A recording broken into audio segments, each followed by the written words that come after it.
Tai sveiki susirinkę į 8-ąją Airsofto dalį. Už praeitas savo Airsofto dalis gavau geltonų kortelių už taisyklių nusižengimus, tai dar ski primenu, stengiamės žaisti sąžiningai ir pagal taisyklės, bet lysti žmogiška, visko atsitinka. Dėl keletos epizodų teiravausi su kitais žaidėjai, vienas epizodų yra šis, sprogsta granata šalia mūsų už sienos ir mums žaidėjai sako, kad mes esam mirę, nors granata sprogo visiškai mums už sienos, šatai net nebuvo arti ir mes buvom net ne pastate, o granata sprogo pastate.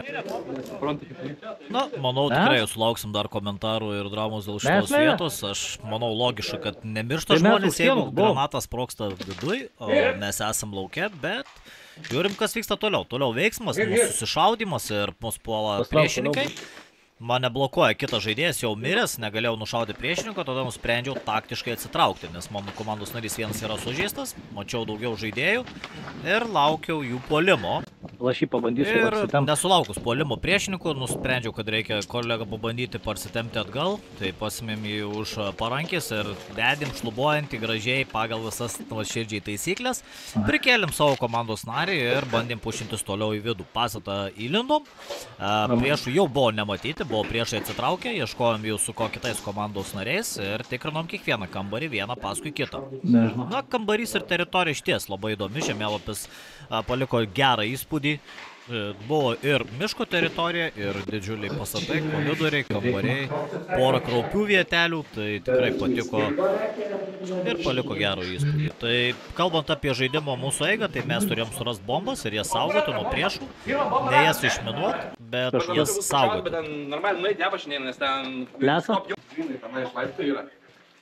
Gavus informaciją, kur priešai, stengiamės laikyti juos su snaiperiu ir kolega pas mus bandė prikelti mūsų savus komandos narius. Na ir misijoje įspūdingas virtakas ir sprintas prie savų ir gelbėti juos pasiryžęs mūsų komandos narys. Matai? Guldyk! Na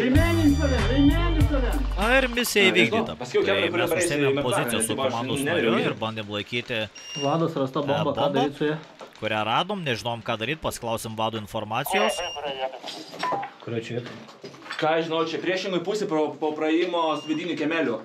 Prie namo vidinio kiemelio. Už kampo, čia iškart prie to, kur ten... Prie pagriuvusios sienos, va, prie pagriuvusios sienos. Prie pagriuvusios sienos. Nieko saugoti, jie turi ją paimti, mes turime saugoti. Na, supratom, kad reikia tiesiog saugoti bombą ir daugiau nieko daryti nereikia, tai tą ir darėm. Nepykinto valdą ir netikėti, kai jau jie pušins Tai jau, kai išlips. Esmė matavome, kad vis tiek 5 metrų stumas full out, kartais drosi, nukris visi. Nu tikrai turėtų pas mus bombą, jiem reikia bombą, tai paimtų bombą tik saugoti. Pušin ar ne, parašint kampą, nieko. Neturiu aš ten savėtų. Na, po truputį mūsų pajėgos buvo šaudomos, tai bandėm prisikėlinėti kiek įmanoma, bet vienas paskui kitą mūsų komandos nariai krito ir galų gale pozicijas po truputį pradėjom praleidinėti, bandėm visai palaikytis, bet buvo iš ties sudėtinga, buvom įspausti į kampą, niekur pabėgti negalėjom. Matom priešą, vos išlindus, spėjom pagauti laiku. Pametei? Dar keletą žaidėjų yra. Į dešinę vieną nušau dar į... Primenu ir apie taisyklės, tai turi būti viena trečioji ginklo iškišta. Tiek ir laiko. Mes net nesam techniškai pastate, mes esam lauke, čia niekur praeiti nėra, čia tiesiog mini tojo kaip kamurkių užlindimas, bet ne pastato vidus. Jei būtų durys atdaros, galima būtų eiti pastatą, būtų kitokia dalis. Tai laukiam, saugom, kiek įmanoma šitas pozicijas su komandos nariu. Nežinau. Pirštais mačiau į priekį rodį. Veiksmo buvo daug, po situacija buvo ilga, čia viskas ta versija jums, bet kraujas buvo užviręs tikrai gerai, bandžiau nušauti priešininkus, labai sunku per krūmus pataikyti, mano dar ginklas nustojo šaudyti, baigėsi šatai, teko apkabas greitai pasikeisti. Na ir mano komandos narys, kantrybės daug neturėjo, tai pušinus į priekį, kiek teko žaisti eventų su juo, tai jis visada toksai ryškus ir pastebimas ir visada veiksme. Keliauja tiesiai į veiksmą, bėgo pušino toliau, bandžiau jį dar pridengti kažkiek, žiūrėjau kas vyksta, bet nieko matyti negalėjau, nei per pastato kampą, nei per krūmus. Buvo trumpam išlindęs priešas, bandžiau pašaudyti, pats gavau šratų ir nusprendžiau pasislėpti. Ilgiau pasislėpiau ir nebelindau kurį laiką. Aišku, eilinį kartą galvojau, kad mano GoPro yra išjungta, paspaudžiau ją įjungti ir išsijungi, bet turim iš skaupkiamų šiek tiek medžiagos. Tai 2 pavyko dar priešus pagauti, bet daugiau sėkmingų šūvių nepavyko pagauti ir paskui buvau pats nušautas ir užpušintas. Ir čia priešai. Na ir žinoma apie taisyklės. Mirė nešneka, bet mes jokios informacijos nekalbam. Tiesiog draugiškai bendraujam su žaidėjais. Na, bombą buvo išties sunku surasti, buvo tokio keistoj pozicijoje, bet suradom. Ir dabar turim droną, kuris dronas turi bombą, kurią galima mesti ir aplinkui nukritus bombą gali susprogdinti žaidėjus. Paskutiniai du į pastatą jie mirė turi būti. Kadangi žaidžiam sąžiningai ir pagal taisyklės, tai bandėm pasakyti priešininkam, kad jie irgi miršta šalia. Aišku, labai sunku išgirsta bombą, kai jinai yra be garso. Viens lik, po to užpušinu. Pradžiai tai gražiai užlaukiau. Mačiau, kaip pro duris eina, nelindau, mačiau, dalinamės įspūdžius su komandos nariais. Ir išlindau tada, kai jau į duris bandė pušint ir aš tiesiog visus iš šonų į nugarą sušaudžiau. Einam, lipam, visi einam. Na, skamba smagiai, bet buvo gyvai patir, buvo daug smagiau, pasikrovėm apkabas, susiradom draugus ir pušinom vėl pastatą, tik iš kitos pusės. Su kolega Langus buvo išties sunkus pušas ir lėtas, labai ilgai užtrukom, kol užsipušinom šią poziciją. Bet šiaip ne taip, su draugais ir su granatų pagalba ir stipriais greitais pušais įsilaužim pagaliau į vidų.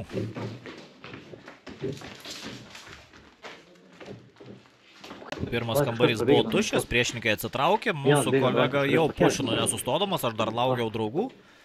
Bandėm siūsti žmonės ant mėsos, kas turi automatus, kad galėtume iš arti šaudyti. Bet visi baikštus, labai baikštus, kai žaidė ne su komanda, žaidė su random žmonėm, tai ypač naujokais, labai sunku komandiškai sužaisti, gražiai prapušinti, visi bijo žaisti, visi bijo mirt, bijo gauti šratą, bet bandėm kiek įmanoma pralaužti tos vietą. Kol komandos narys pykino per apačią, bandžiau atkreipti dėmesį su ranka, kad į mano ranką šaudytų ir susifokusuotų. Tačiau nepavyko pralaužti ledų, tai šovėm granatą ir bandėm po granatos iš karto pušinti į priekį.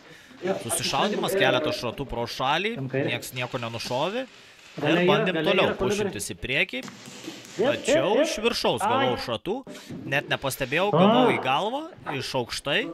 Ir tada netekus dar keletų žaidėjų pastringa situacija, niekas nenori pušinti, visi žaidžia labai pasyviai, dar kolegos vieni kiti bandė kažką nušaut, bet pušo jokio normalaus nebuvo.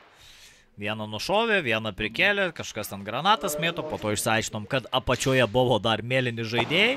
Mūsų komandos nariai, ne priešai, mes dar kovom ir su priešais, ir su savais, tai tikrai dėl to pušai užstruko. Bet po truputį Hebra bandė laužti ledus ir nežinau, ar pavyko, nepamenu iš tos situacijos, nes paskui palikome situaciją, palikom vietą ir paskui atėjom iš naujo ir matom iš šono irgi mūsų komandos narius pušino per kitą galą. Na tai šį žemėlapį tikrai mūsų priešininkai labai spaudė per visus galus, kur tik buvo įmanoma. Tai grįžtam antram raundui į poziciją ir bandėm pušintis vėl.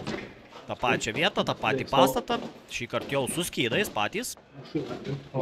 Skydais iš tiesų mes sunkiai laužėm poziciją, skydai kažkiek padėjo, bet kadangi, kaip ir minėjau, daug labai buvo nuomininkų, daug naujų žaidėjų, kaip ir pats esu dar ganėtinai naujas Airsoft ir tikrai darom šiek tiek klaidelių, tai matėm ir krentančių granatų ne vietoj, bet jos nesprogo, nesupratom, kas čia vyksta. Ir pušas tikrai buvo lėtas ir sudėtingas, nors ten viršų žaidėjų, kiek supratau, buvo gal tik 3 ar mažiau.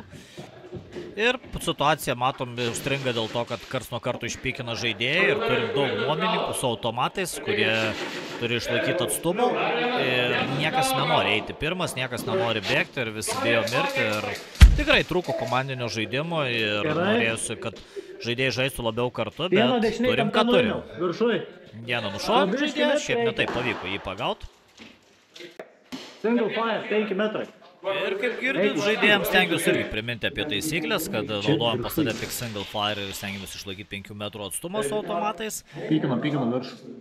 O tai gal žiūrėkit diplomatiškai kažkaip, ką? Nusileiskit ir pat diplomatiškai.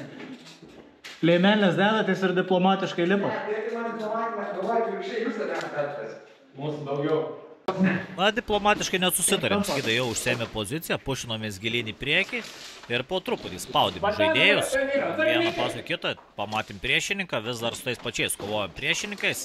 Ir kaip matot, pats atsistoju, išlendu gražiai pykinu, ne tik ranką iškišęs ir mirė mūsų skydas, reikėjo jį perimėm skydą ir gražiai bandėm sužaisti, netikėtų momentų prigavau vieną iš žaidėjų. Lendam į vidų. Pasisveikinam su žaidėju ir sušaudom. Vadas perėmėm pastato 3 aukštą pagaliau. Tikrai, kad Trečias, pagaliau antras clear. užtrukom golus valym, pranešim viską vadai, mūsų, kaip ir matėte, prieš tai pušinau per miško pusę žaidėjus ir nusprendžiau imtis iniciatyvus. Pikau automatą ir bėgau su pistoletu, kad atstumo galėčiau nebijoti iš arti sutikus priešininką ir sneaky bandžiau prieiti, žinau, kad priešai yra už kampo. Ir vienas prigautas buvo žaidėjas netikėtai, dar 3 hitus pataikėm ir pats gavau nemažai šotų atgal ir teko numirt. Gaila, bet geras bandymas, geras pušas ir bandym šiek tiek kažką įrodyti. Na, čia jau miręs, žiūrėjau kaip pušina mūsų bazę, jau net nenorėjau eiti, norėjau pažiūrėti, pafilmuoti jų medžiagų, šiek tiek kaip kita priešininkų komanda, dirbo mėti granatas, ten mūsų buvo mirtvekas, vadinama vieta, kur atsispavino žaidėjai. Tai užteks sėdėti. Gąsdino mūsų komandos narius ir reikėjo spaudimo, nes tikrai labai stipriai pralošinėjom šį žemėlapį, bet išties buvo vis tiek smagus ir geras eventas. Tai stengiatės perskaityti prieš važiuodami į Airsoft eventus taisyklės, laikytis jų, laikytis atstumų ir stengsimės žaisti sąžiningai ir gražiai. Ir dar turim keletą fragų likusių, kurių nelabai panaudojau, nes GoPro pamiršau įsijungti dar nekokybiškai visai filmuoju, bet ateityje viską stengsimės pagerinti kokybę. Tai ačiū, kad žiūrėjot, būtinai prenumeruokite mano YouTube kanalą, tai motyvuos mane kurti daugiau jums gero turinio.